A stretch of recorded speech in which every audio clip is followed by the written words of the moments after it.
एक शब्द बघा तुम्ही वाचा, तुकोबाराच्या गाथ्यामध्ये आहे. आणखी किती प्रमाण आहेत, आपल्याला जास्त प्रमाण द्यायचे नाही. तुकोबारा म्हटले महाराज जे जे झाले अवतार तुका त्यांच्या बरोबर चौकळीचा भक्त नामा उभा कीर्तनी पाठी मागे डोळे झाकुनी सगळ्याला पाठ आहे. महाराज मला सांगायचंय का, एवढी अवताराबरोबर देवाबरोबर भगवंतानी सांगावं, ते भक्ताने काम ऐकावं, तुकोबाराने सेवा करावी. पण तुकोबाराने नामदेवाने देवाकडे काहीच मागितलं नाही. संतांचा स्वभाव म्हटलं की महाराज फक्त आणि फक्त देणे त्यांचा स्वभाव आहे. जीवाचा स्वभाव म्हटलं की घेणे आहे आणि मागणी आहे. 3 स्वभाव आहेत बघा. एक देवाचा स्वभाव, दुसरा संतांचा स्वभाव आणि तिसरा जीवाचा स्वभाव. देवाचा स्वभाव काय, भक्ताला के पाया पासी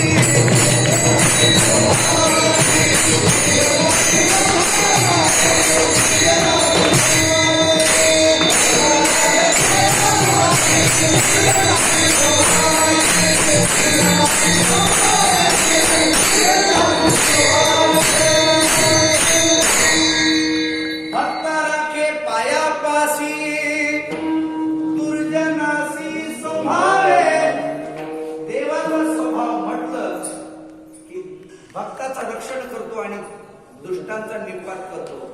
साधू संतांचा स्वभाव सुद्धा एकच आहे महाराज, पण याच्यामध्ये एवढाच फरक आहे, ते दुष्टाला मारत नाही, त्याची दुष्ट बुद्धी नाहीशी करतात आणि त्याच्या विचारामध्ये पालट करतात. हे साधू संतांचा स्वभाव आहे. साधू संतांचा स्वभाव कसा आहे हो, बुडत हे जन न देखावे डोळा हे तो बडबडा. आणि इथं महाराज संत महात्मे इथं अवतीर्ण होतात. त्यांचा स्वभाव आहे की परोपकार करणे, याच्याशिवाय दुसरं काहीच नाही महाराज. इथं येतात धर्म वाढवण्याकरता, इथं येतात आपला कुलाचार वाढवण्याकरता. कुलाचार दुसरा नाही, नामचिंतन, हे विठ्ठलाच्या नामचिंतनाचा प्रसार आणि प्रचार करण्याकरता तिथे येतात महाराज. येथे उपकार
संत महात्मे इथं अवतीर्ण होतात. भक्ती वाढवण्याकरता संत महात्मे इथं अवतीर्ण होतात.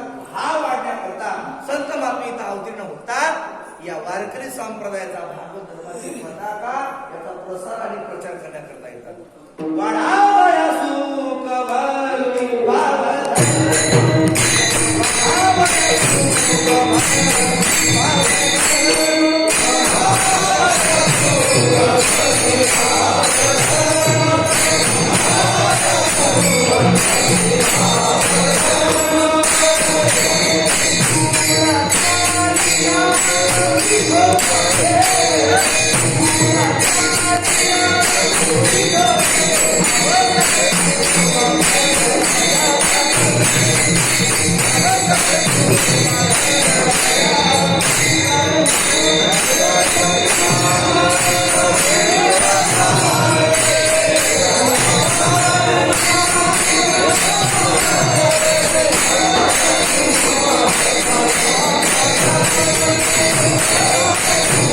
Thank you.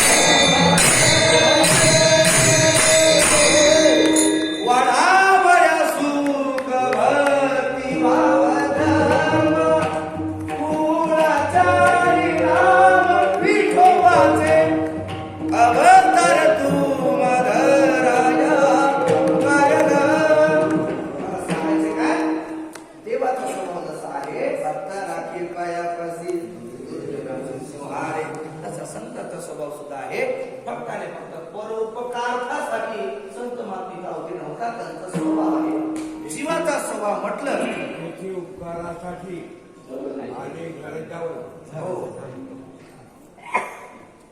येथे उपकारासाठी आले घरज्या वैकुंठी. संत महात्मे इथे येतात. उपकार करणे हा त्यांचा स्वभाव आहे. उपकार करणे त्यांच्या हृदयात दया नावाचा धर्म ओतप्रोत भरलेला असतो. ते फक्त देण्याचं काम करतात. देवाचा स्वभाव, संतांचा स्वभाव, तिसरा स्वभाव आहे म्हणजे तो जीवाचा. जीवाचा स्वभाव म्हणजे फक्त आणि फक्त आपलंच लाभन, आपलंच बरकत नाही. जीव म्हटलं की तो मागणार म्हणजे मागणार. बरोबर ना? बघा ना, आता 8 दिवस आपण सेवा केली. सेवा नका करू द्या, जाऊ द्या. पण रोज जरी सप्ताहामध्ये आला ठीक आहे, नाही जाऊ द्या.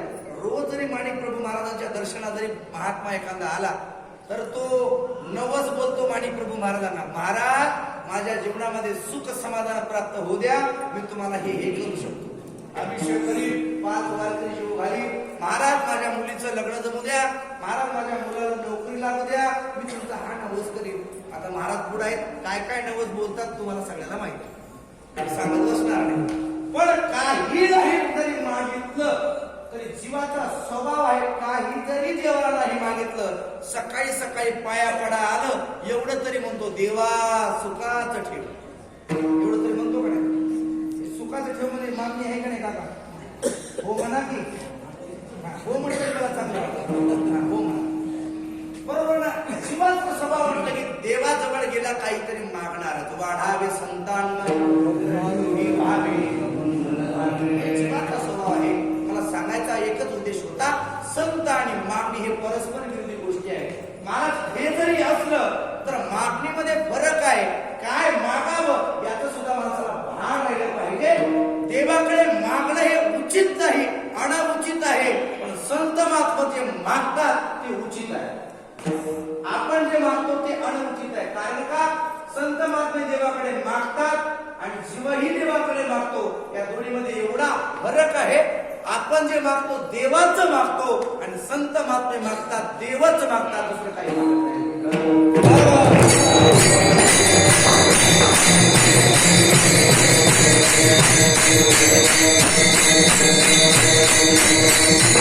मागणी म्हटलं की मला मागणीमध्ये आम्ही 2-3 प्रकार पडतात. मी जास्त वेळ घेणार नाही, मला जड झाले. हे सगळे मला शुद्ध माणसं आहेत म्हणून मी थोडा एका साईडनं चालवलं ना. का उपट्या भुईमुख करायचा का पसऱ्या करायचा? मी गाव बघून महाराज कीर्तन करतात. चांगलं असं क्षेत्राचं कीर्तन असलं तर पसऱ्या व्यवस्थित चलू द्यायचं. आणि मग कुठे वाडी तड्यावर असते उपट्या भुईमुख उभट्याचा तिकडं एक जण दुसरं जण ज्ञान बाजू करा. तसं काही करणार नाही, व्यवस्थित कीर्तन करतो महाराज. जेवढं होईल तेवढं आपण करणार. ऐका, मागणीचे 3 प्रकार. एक कनिष्ठ मागणी, दुसरी मध्यम मागणी आणि तिसरी उत्तम मागणी. वा, कनिष्ठ मागणी ही आपली फक्त आपल्या पुरतं मागणं, हे मर्यादित मागणं. याला मागणी सुद्धा म्हणत नाहीत महाराज, एका ठिकाणी याला भीक म्हणतात. जी स्वतःसाठी मागितली जाते त्याला भीक म्हणतात. जी परिवारासाठी मागितली जाते त्याला भिक्षा म्हणतात. जी गावासाठी मागितलं जातं त्याला दान म्हणतात. आणि विश्वासासाठी मागितलं जातं त्याला पसायदान म्हणतात. लक्षात आलं का? बघा, ज्याला कळालं त्याला धन्यवाद, ज्याला नाही कळालं त्याला सकाळी महाप्रसाद सकाळी लवकर येईल. बरं, मला मागण्याचा एकच दृष्टिकोन आहे. आपण स्वतःसाठी मागतो त्याला भिक्षा मागत नाहीत, भीक म्हणतात. बरोबर ना? पण मागायला सुद्धा माणसाला काय मागावं याची सुद्धा अक्कल नाही. आपल्या पुरतं मागणं हे कनिष्ठ मागणे आहे. त्याच्यात मी सांगण्याची वेळ घेणार नाही. एक मध्यम मागणी असते, महाराज आपलंही चांगलं व्हावं, शेजाऱ्याचंही चांगलं व्हावं आणि सगळे सुखी व्हावे. देवा सगळ्यांना सुखी ठेव, मला सुद्धा सुखी ठेव असे म्हणणारा जो वर्ग आहे त्याला मध्यम म्हणतात. महाराज एक राजा प्रसन्न झाला. ते लाकड तोड्या जंगलामध्ये लाकडं तोडत बसला होता. दुपारची वेळ, लाकडं तोडून घाम आलेला. त्याच्या जवळ राजा गेला. राजा म्हणायला लागला, ओ लाकड तोड्या, किती दिवस झाला लाकड तोडतो? ते म्हटला, राजा सरकार माझं उभं आयुष्य गेलं लाकड तोडण्यात, दुसरं काही काम नाही का? तो म्हटला, मी जर नाही लाकड तोडले तर माझा प्रपंच सगळा बंद पडेल. मी दिवसभर लाकड तोडतो, बाजारात जाऊन विकतो, जे काही मोबदला मिळाला त्याच्यावर माझा घर प्रपंच मी चालवतो. राजा म्हटला आजपासून तुझे लाकड तोडणं बंद, मी तुझ्यावर प्रसन्न, काय मागायचे ते माग. आता कोण प्रसन्न झालाय? राजा. मग आता काय मागावं याचं सुद्धा माणसाला कळायला पाहिजे. तो म्हटला राज सरकार, तुम्ही जर माझ्यावर प्रसन्न झाले असतील तर एवढंच मला द्या. ते म्हणे हा काय मागायचे ते माग, मी प्रसन्न आहे, आजपासून तुझी दारिद्र्य मिटली. ते म्हटला काय नाही. म्हटला राज सरकार, रात्री गेलो म्हणून आंबून गेला कीर्तनाला, महाराजांना 12 वाजवले, त्याच्यामुळे उठायला उशीर झाला. बायकोनं सांगितलं लवकर लाकडं तोडायला निघून जा. धावपळीमध्ये कुराड घेतो, म्हटला तंबाखू नेते पण चुना विसरला, चुना तोडा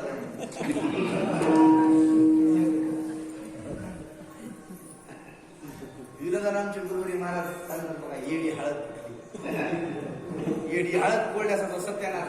राजा प्रसन्न झालाय. राजा तंबाखू चुना मागत असतात, काहीतरी कोणतं ते पद मागून घ्यायचं, मंत्री व्हायचं, खासदार व्हायचं, काहीतरी व्हायचं, आईस आरामात बसून खायचं.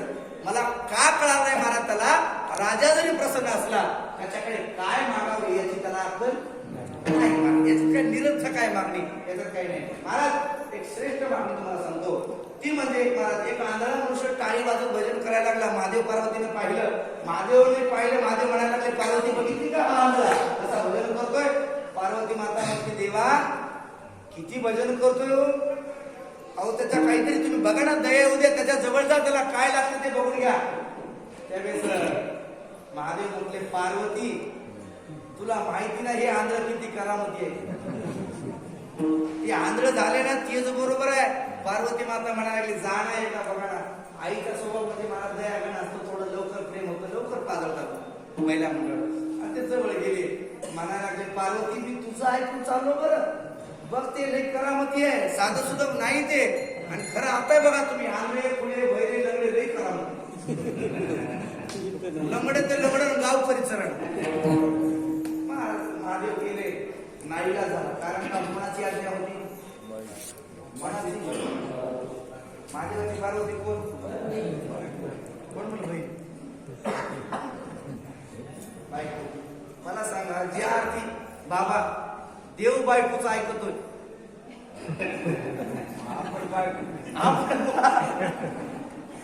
आपण ऐकत त्यात काय नवल नाही. महाराज महादेव जवळ गेले, महादेव म्हणायला लागले ए भक्ता तुझी भक्ती पाहून, तुझं नामशब्दाने पाहून मी तुझं प्रसन्न झालो, काय मागायचं ते मागा.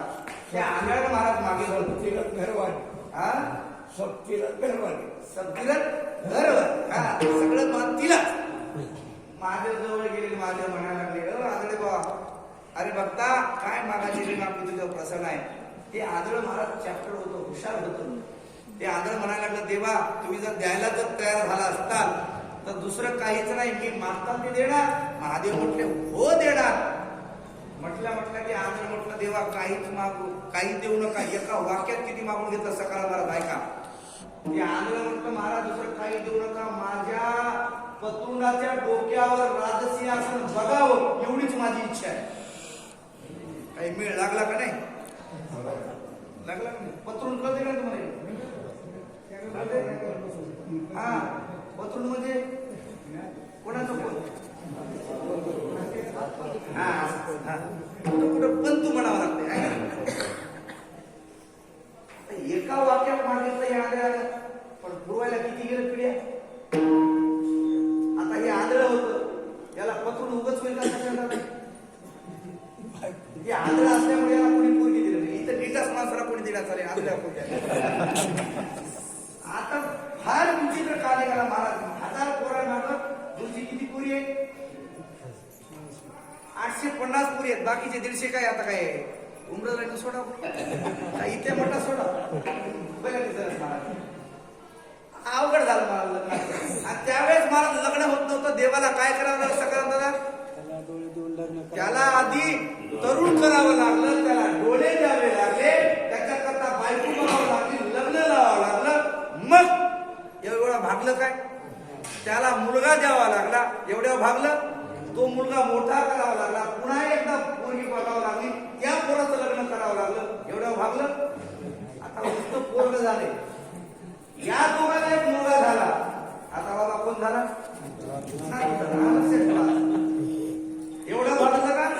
नातू मोठा झाला, बघावं लागली, त्याचं लग्न केलं आणि मग त्याला एक मुलगा झाला. आता कोण आला? पंतू. लगेच राज्यात बसतं का? तो पंतू 25 वर्षाचा तरुणा बाण झाला, त्याला एक मुलगी बघावं लागली, यानं राजीनामा दिला राजाचा, मग हे बसलं की असं नाव आणि ते बघितलं आल्यानं. एवढं बघण्याकरता 3 पिढीचं बुद्धी याला आयुष्य सुद्धा द्यावं लागलं ना सोबत. काय काय मागितलं होतं त्यानं? काय मागितलं तो? एका वाक्यात सांगितलं होतं, पण मला एवढं त्याला करावं लागलं, याला मागणी अशी म्हणतात.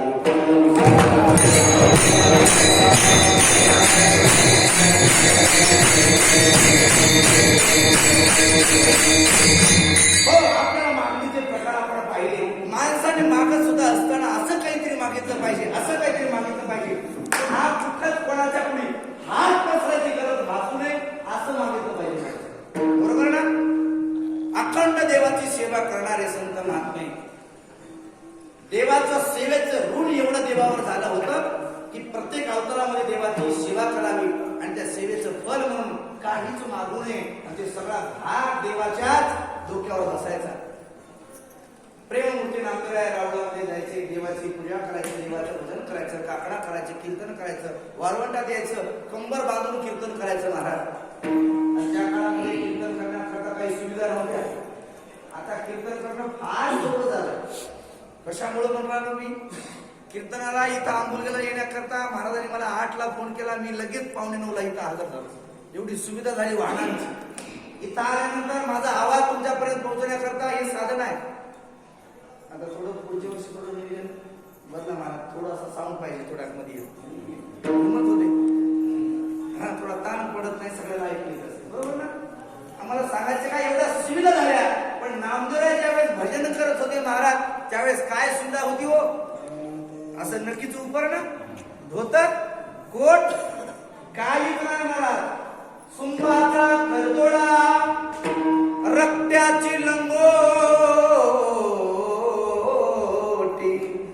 नामा वाळवंती कथावरी. महाराज वाळवंटामध्ये नामचिंतन करा. एवढं सेवेचं देवावर झालं. ज्यावेळेस राहुलामध्ये गेले, देवाच्या समोर उभा टाकले, त्यावेळेस देवानी मान खाली घातली. नामदेवराय म्हणतात, देवा अरे कोणता असा व्यवहार आहे तुझा?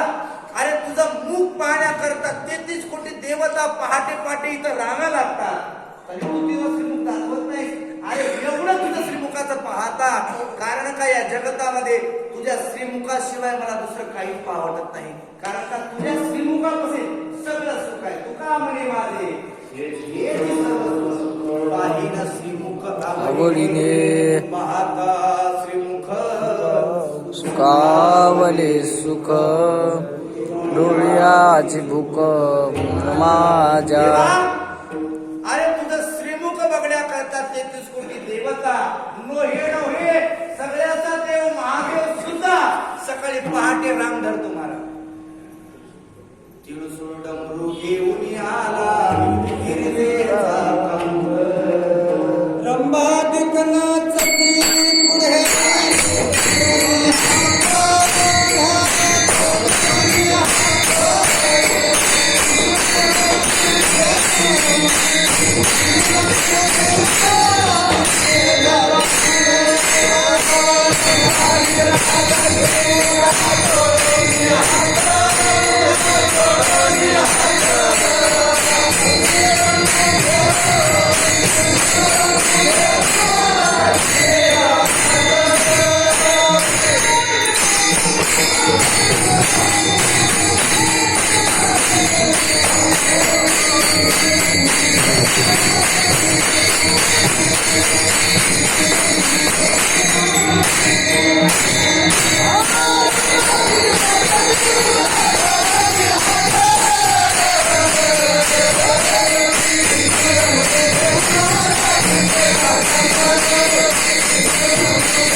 नाही. पंढरीचे पहिले वारकरी कोण? ब्रह्मदेव. ओम नमो शिवादी कामडी कीर्तनी खांदी वैष्णव बांधी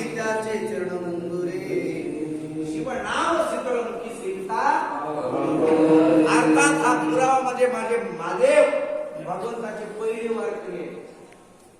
आणखी सुद्धा ते पुरावे काही काही माणसं पुढे विश्वास ठेवणार नाहीत म्हणून निवडकर महाराज त्यावेळेस महादेवाने काही चिन्ह ठेवून दिले आहेत. आणखी सुद्धा आपल्याला सुद्धा पंढरीला गेलं कोण कोण वारी करता आणखी सुद्धा आपल्याला पाहायला मिळतो. ज्यावेळेस आषाढीची वारी करून आपण वाकरीचा रिंगण सोहळा पार पाडतो, पार पुढे आलं पंढरी सुरू झाल्या झाल्या एक दगडी मंदिर आहे बघा, पद्मावती म्हणतात त्याला. कोण कोण पाहिलंय? ती पद्मावती दुसरं कोणीच नाही, महादेवाची पत्नी पार्वती तिथं बसवलेली आहे. कारण का पार्वती एक दिवस महादेवाला म्हणायला लागली, महादेवा पंढरीच्या वारीला मला यायचंय. महादेव म्हटले पार्वती पंढरीची वारी म्हणजे पुण्यातल्या सारस बागेतलं फिरणं नवं. अरे 10-12 लाख पब्लिक असते तुला गर्दी सण होणार नाही. पार्वती म्हटली मी येणार. पार्वती पप्पा मम्मीनी म्हणलं नसेल म्हणा पण आता कन्या करता पिताश्री आणि आई साहेब निघाले की गणपती बाप्पा म्हणायला लागले आई कुठे निघाली? पंढरीच्या वारीला, मला सुद्धा यायचंय. महादेव म्हणायला लागले पार्वती तू एकटी निघाली होती बरं होतं, पण गणपती बाप्पा निघाले काय साधी गोष्ट आहे का? पार्वती म्हणायला की लेकरू यायला ना येऊ द्या ना. कारण का वारीला लेकर निघाले कधी अडवायचं नाही. कथा कीर्तन ऐकण्याकरता लेकर न येत असले तरी त्याला घेऊन यायचं, त्याला अडवायचं. पार्वती म्हणायला लागले लेकरू यायले ना. मग पार्वती साधी गोष्ट नाही, त्याला घेऊन कसं चालावं? पार्वती म्हटली यावेळेस वारी बंद, पायी वारी बंद. या वर्षी आपली गाडी काढा इंडिका.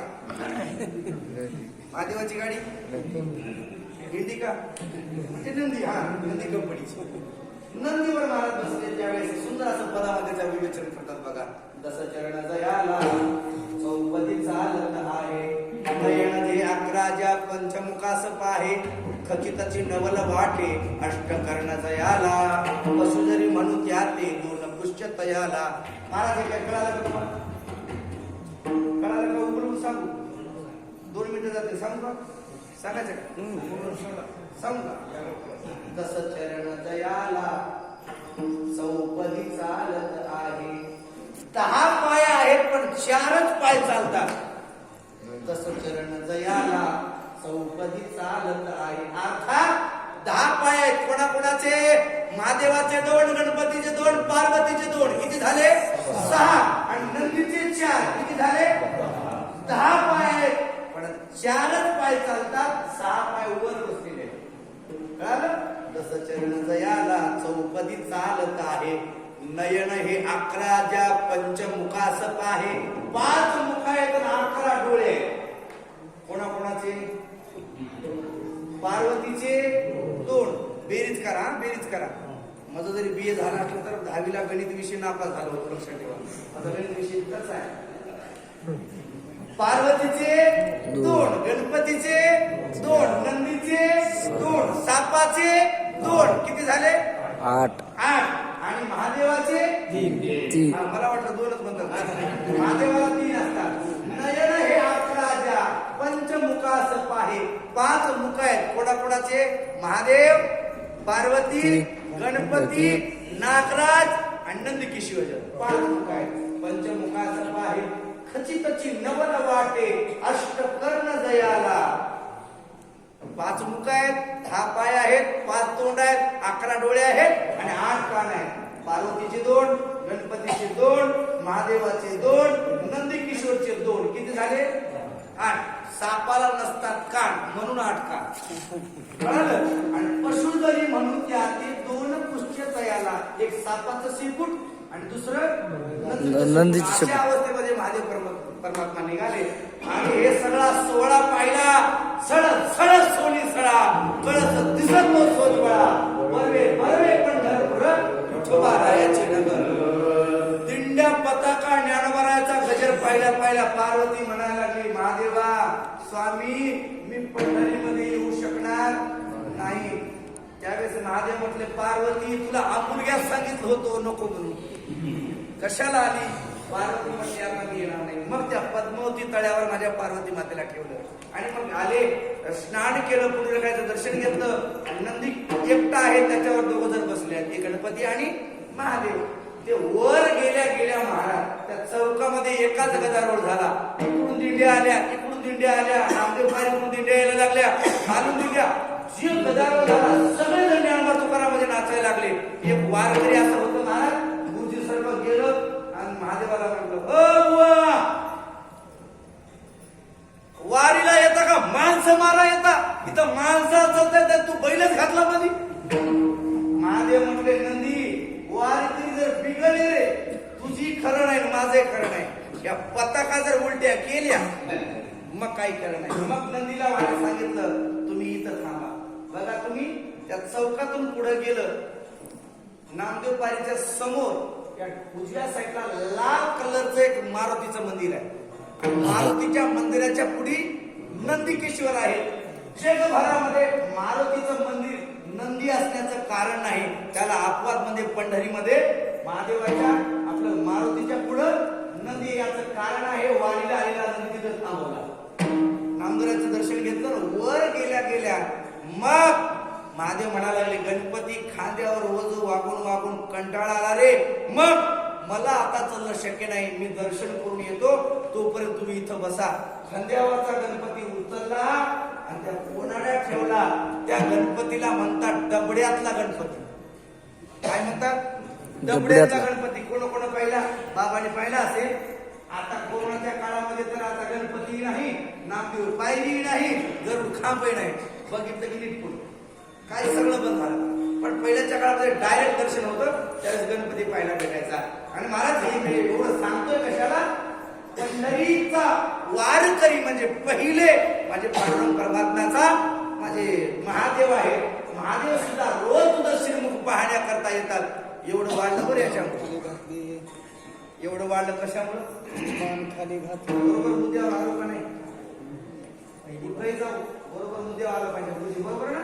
माझं एवढं सांगण्याचं कारण एवढंच आहे की पहाटे पहाटे काकडा सुरू झाला, तिरसो डमरू एवढी आला कीर्तीचा काळ. इथून आपल्या बाजूला गेलो होतो आपण. महादेव सुद्धा देवाचं श्रीमुख पाहण्याकरता येतो. अरे तुझ्या श्रीमुखाचा महिमा एवढा आहे. राजस सुकुमार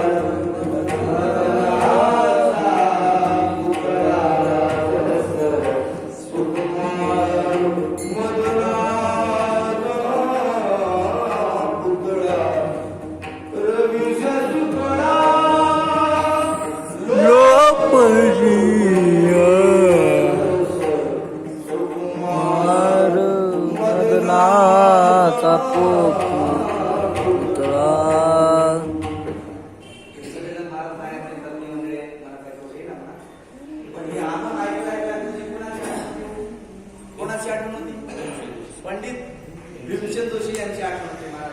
अशी काही आपण आहे त्यांची गायली महाराज. ऋषी सुख वाटे जाय पंढरीसी,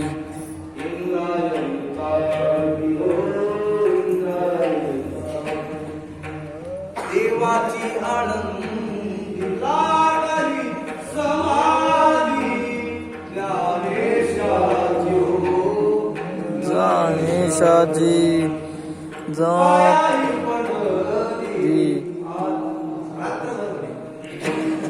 आपला गाणं हा विषयच आहे, मला सगळ्याला माहिती आहे. मी असं जर मला इतका सुंदर काळ होता महाराज, हे प्रत्येक कधी सांगत असतो, कधी विनोदाला सांगत असतो भास्कर महाराज. कारण का पहिलेचा काळ होता, बाबाच्या काळामध्ये एकच भोंगा असायचा. सकाळी सकाळी कुठे असे सुंदर गीत ऐकायला भेटायचे, ते गीत सगळे बंद झाले, अभंग बंद झाले. काळ बदलला, अभंग बंद झाले, पुन्हा भावगीत सुरू झाले. सांगा मी काय करू, काय करू, भक्ती करू का सांगा मी काय करू. महाराज हे सुद्धा गेलं गुरुजी, हे सुद्धा बरे होते. काळ बदलला, अभंग गेले, भावगीत गेले, आता नवीन चालेल. देवा तुझी दुनिया कशी ही सुद्धा कसे काळ बरा होता. आता तर गाण्यात सवयच राहिली नाही मला. टक टचा काय